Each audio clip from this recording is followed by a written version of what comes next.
Hello, I am Neelam from More Accent Academy. Please like my video and subscribe my channel. Children, I would like to explain you clause today in a very easy style. So, I would like to explain it in Hindi so that you may understand it well. Clause क्या होता है पहले हम ये समझ लेते हैं। Clause में हमें ये देखना है कि सेंटेंस कैसे होते हैं, सेंटेंस कितने टाइप्स के होते हैं, सेंटेंस के स्टाइल के बारे में हमें देखना है। तो क्लॉज 3 प्रकार के होते हैं, मतलब सेंटेंसेस 3 वे में होते हैं, 3 प्रकार के होते हैं। Principal clause, coordinate clause, subordinate clause. Principal clause क्या होता है? प्रिंसिपल क्लॉज वो होता है जो सेंटेंस अपने आप पे मतलब अपने आप में वो स्वतंत्र हो, वो किसी के ऊपर डिपेंड नहीं होता है। प्रिंसिपल क्लॉज क्या होता है? वो किसी के ऊपर डिपेंड नहीं होता है, वो उसकी मीनिंग अपने आप में बनती है। जैसे अगर मैं ये बोलूँ she is a girl, okay, I saw a girl, ये सब क्या सेंटेंस है? ये सेंटेंस अपने आप में अकेला सेंटेंस है, सेंटेंस किसी के ऊपर डिपेंड नहीं है, तो प्रिंसिपल क्लॉज है। प्रिंसिपल क्लॉज का एग्जाम्पल जैसे अभी ये हमने लिखा है, I met a man, I met a man, okay, मैं एक आदमी से मिला। मीट का सेकेंड फॉर्म मेट है ये, ओके।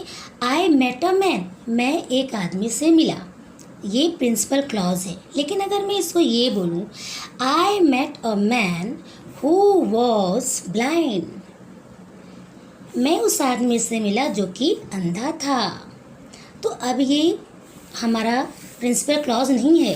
प्रिंसिपल क्लॉज है, लेकिन इसमें जो आधी बातें हैं, मतलब हाफ सेंटेंस जो है हमारा, वो सबऑर्डिनेट है। क्योंकि मैं बताऊंगी सबऑर्डिनेट क्लॉज क्या होता है। पहले आप ये देखिए, आप बस इतना समझो कि प्रिंसिपल क्लॉज अपने आप में स्वतंत्र होता है, किसी के ऊपर डिपेंड नहीं होता है। जैसे इस एक बड़े सेंटेंस में आई मेट अ मैन, अगर मैं यहाँ पे फुल स्टॉप कर दूँ तो अपने आप में एक ये सेंटेंस बन सकता है और बन जाता है। हमने इसको हटा दिया, निकाल दिया, आई मेट अ मैन। लेकिन अगर हम इसको ढक दें, हम सिर्फ ये बोले हु वॉज ब्लाइंड, तो ये सेंटेंस अपने आप में अधूरा है।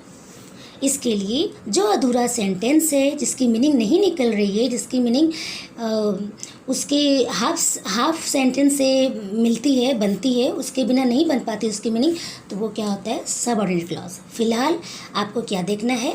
प्रिंसिपल क्लॉज क्या होता है? प्रिंसिपल क्लॉज किसी के ऊपर डिपेंड नहीं होता है, वो अपने आप में स्वतंत्र सेंटेंस होता है, फ्री सेंटेंस होता है। आइए देखते हैं कोऑर्डिनेट क्लॉज। कोऑर्डिनेट क्लॉज क्या होता है? कोऑर्डिनेट क्लॉज भी फ्री होता है, ये भी स्वतंत्र होता है। इसमें भी दो सेंटेंसेस होते हैं, लेकिन दोनों सेंटेंसेस किसी के ऊपर डिपेंड नहीं होते।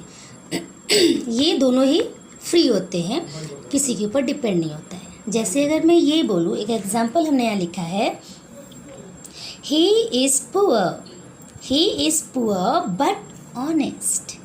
He is poor but honest, इसका मतलब क्या हुआ? वह अंधा है लेकिन ईमानदार है। तो ही इज़ पुअर, ओके, हमने फुल स्टॉप कर दिया। मान लीजिए ही इज़ पुअर, अगर फुल स्टॉप कर दे, ही इज़ पुअर, ओके, अपने आप में एक सेंटेंस बन रहा है। अब हम ऐसा नहीं लिखेंगे ऑनेस्ट, ऐसा नहीं लिखेंगे, हम लिखेंगे he is honest. He is हमें लगाना पड़ेगा, क्योंकि ही इज़ ऑनेस्ट कौन है? He is. तो 2 सेंटेंस बन रहे हैं, कोई किसी के ऊपर डिपेंड नहीं है। कोऑर्डिनेट क्लॉज क्या होता है? इसमें 2 सेंटेंसेस होते हैं, ये किसी के ऊपर डिपेंड नहीं होता है, दोनों ही फ्री सेंटेंस होते हैं। इसको हम क्या बोलते हैं? Coordinate clause. आइए अभी हम देखते हैं सबऑर्डिनेट क्लॉज क्या होता है। सबऑर्डिनेट क्लॉज, इस पे आपको विशेष ध्यान देना पड़ेगा। मैंने पहले ही बता दिया है कि सबऑर्डिनेट क्लॉज इसमें 2 सेंटेंसेस होते हैं। 2 सेंटेंस मतलब एक वाक्य लिखने के बाद जो फुल स्टॉप आता है वो एक सेंटेंस होता है, लेकिन इसमें सेंटेंस 2 पार्ट में देखा जाए तो डिवाइड हम कर सकते हैं, और डिवाइडेड होता भी है वो। जैसे he is the boy who has stolen my pen, he is the boy who has stolen my pen. ये वही लड़का है जिसने मेरी पेन चुराई थी। सॉरी, हु हैज़, जिसने मेरी पेन चुराई है। ये वही लड़का है जिसने मेरी पेन चुराई है, ये प्रेजेंट परफेक्ट टेंस है। इधर who has stolen my pen, ये वही लड़का है जिसने मेरी पेन चुराई है। तो अगर मैं ये बोलूँ, हमें अगर हम क्या है, या आप कोई भी आधा बोलो, बस ऐसे बोलोगे जिसने मेरी पेन चुराई थी, इसके बाद आप कुछ नहीं बोल रहे हो, तो सुनने वाले को लगेगा कि आप आधा बोल रहे हो, आप क्या कहना चाहते हो।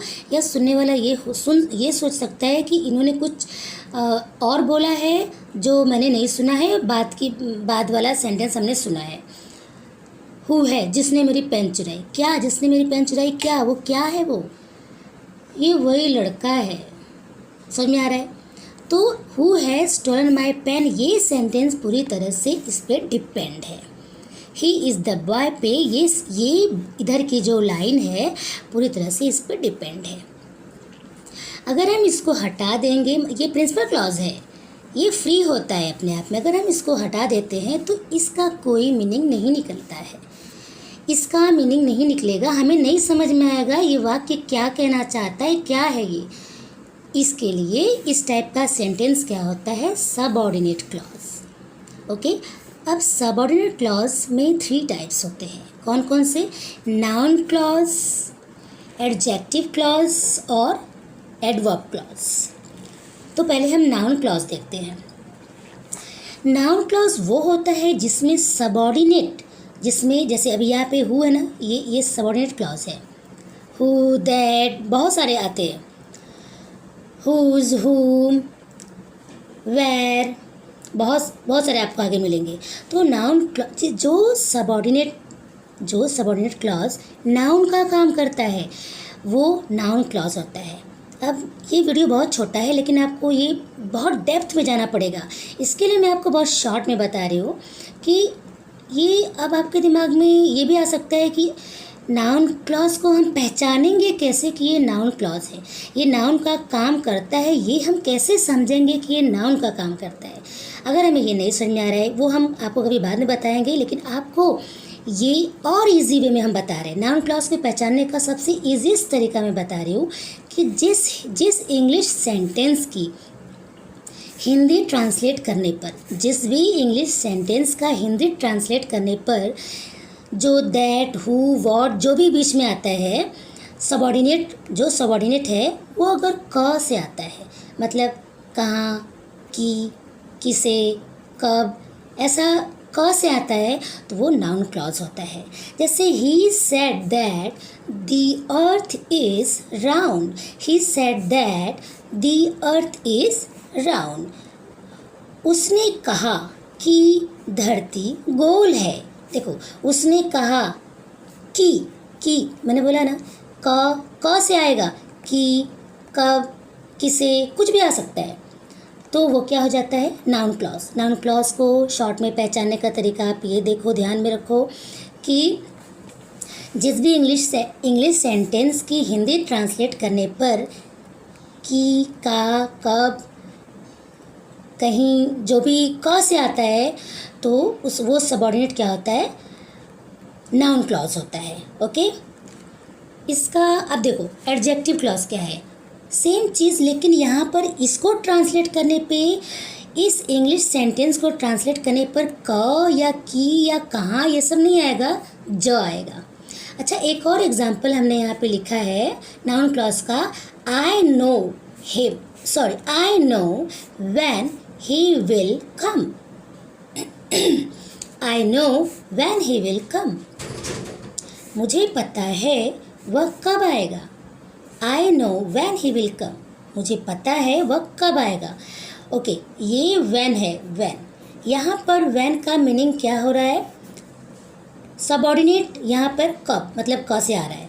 इसके लिए जब भी सबऑर्डिनेट क से आए, कब, कहाँ, किसे, कुछ भी आ सकता है, तो वो क्या होता है, नाउन क्लॉज होता है। एडजेक्टिव क्लॉज में क्या होता है, जिस इंग्लिश सेंटेंस का हम हिंदी अनुवाद करते हैं और वो सबऑर्डिनेट ज से आया, जिसे, जो, जहाँ, जब, ज से आता है उसकी मीनिंग, तो वो क्या होता है, एडजेक्टिव क्लॉज। और इसको पहचानने का और भी तरीका है, लेकिन मैं आपको ये बहुत इजी तरीका बता रही हूँ, बहुत ही इजी। इससे इजी तो शायद होगा पर मुझे नहीं पता। ठीक है, अब देखिए, this is the book, this is the book, this is the book that I bought yesterday, this is the book that I bought yesterday, यह वह किताब है जिसे मैंने कल खरीदी, यह वह किताब है जिसे मैंने कल खरीदी। अब यहाँ पर दैट का मतलब कि नहीं आ रहा है, जिसे आ रहा है। आप खुद ट्रांसलेट करके देखिए, this is the book, this is the book that I bought yesterday, ये वह किताब है, या वही किताब है, या वह किताब है जिसे मैंने कल खरीदी। तो क्या हो गया, ये एडजेक्टिव क्लॉज। ये दैट यहाँ पर एडजेक्टिव का काम कर रहा है, विशेषण का काम कर रहा है। ठीक है, क्योंकि ये किताब, इसका क्या रिश्ता है आपको पता है, एडजेक्टिव तो विशेषण होता है। ठीक है, ये क्या रिलेशन बता रहा है, इस किताब का रिलेशन क्या है, जिसे मैंने खरीदी, कल खरीदी। ओके, तो ये एडजेक्टिव का काम कर रहा है। मतलब सेंटेंस में जिसे, जो, जहाँ, ये ट्रांसलेट करने पर ज आए, ज से, ज लेटर जो है ज आए, वो क्या होता है, adjective clause. This is the time when you should read, this is the time when you should read. अब यहाँ व्हेन का मतलब कब नहीं है, आप खुद मीनिंग देखो। दिस इज़ द टाइम, यही समय है जब तुमको पढ़ना चाहिए, दिस इज़ द टाइम जब तुमको पढ़ना चाहिए, यह वही समय है, यही समय है कि यही समय है जब तुमको पढ़ना चाहिए। क्या है, this is the time when you should read, यही समय है जब तुमको पढ़ना चाहिए। तो क्या है, ये एडजेक्टिव क्लॉज। अब हम देखते हैं एडवर्ब क्लॉज।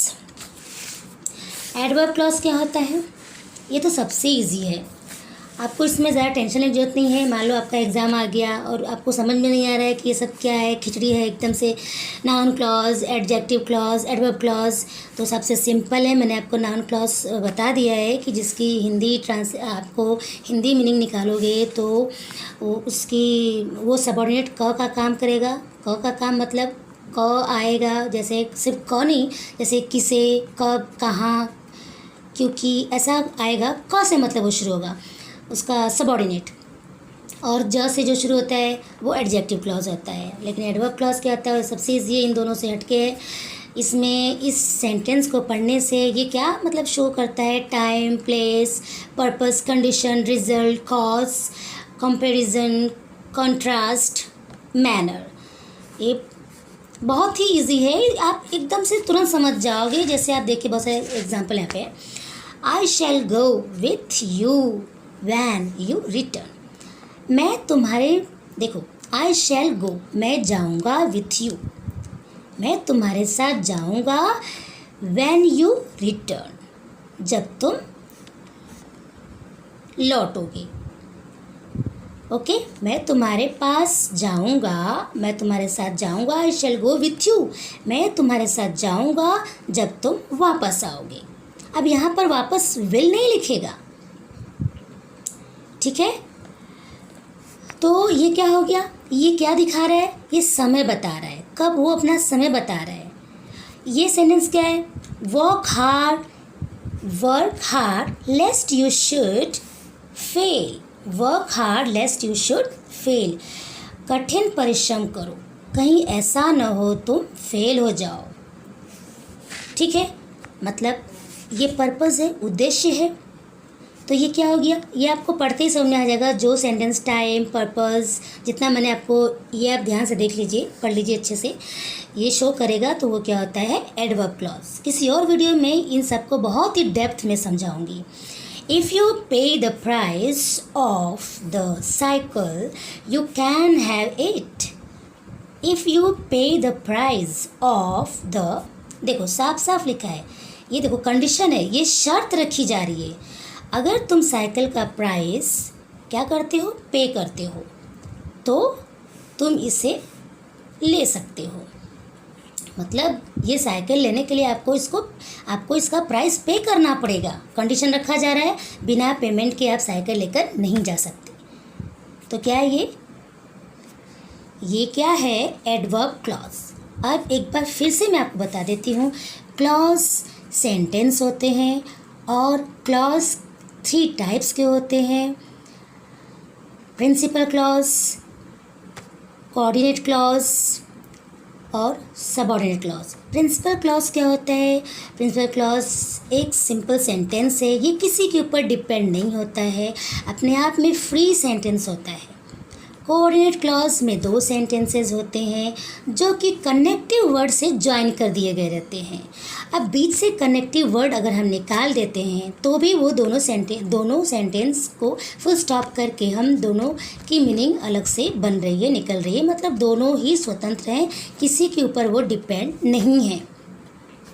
अब आइए सबऑर्डिनेट क्लॉज पे आते हैं। मैं एक बार फिर से आपको रिवाइज करा रही हूँ। सबऑर्डिनेट क्लॉज में एक प्रिंसिपल क्लॉज होता है, दूसरा सबऑर्डिनेट होता है। मतलब सबऑर्डिनेट क्लॉज में प्रिंसिपल क्लॉज भी होता है, क्योंकि सबऑर्डिनेट क्लॉज बिना प्रिंसिपल क्लॉज के उसकी मीनिंग नहीं निकलती है। सबऑर्डिनेट क्लॉज जो है वो प्रिंसिपल क्लॉज पे डिपेंड होता है। प्रिंसिपल क्लॉज कभी कभी शुरू में मिलेगा, कभी कभी हो सकता है वो पीछे मिले, लास्ट में मिले, तो वो क्या होता है? Subordinate clause. अब सबऑर्डिनेट क्लॉज के 3 टाइप्स होते हैं। क्या क्या? Noun clause, adjective clause, adverb clause, जो मैंने आपको अभी बताया। Okay, thank you.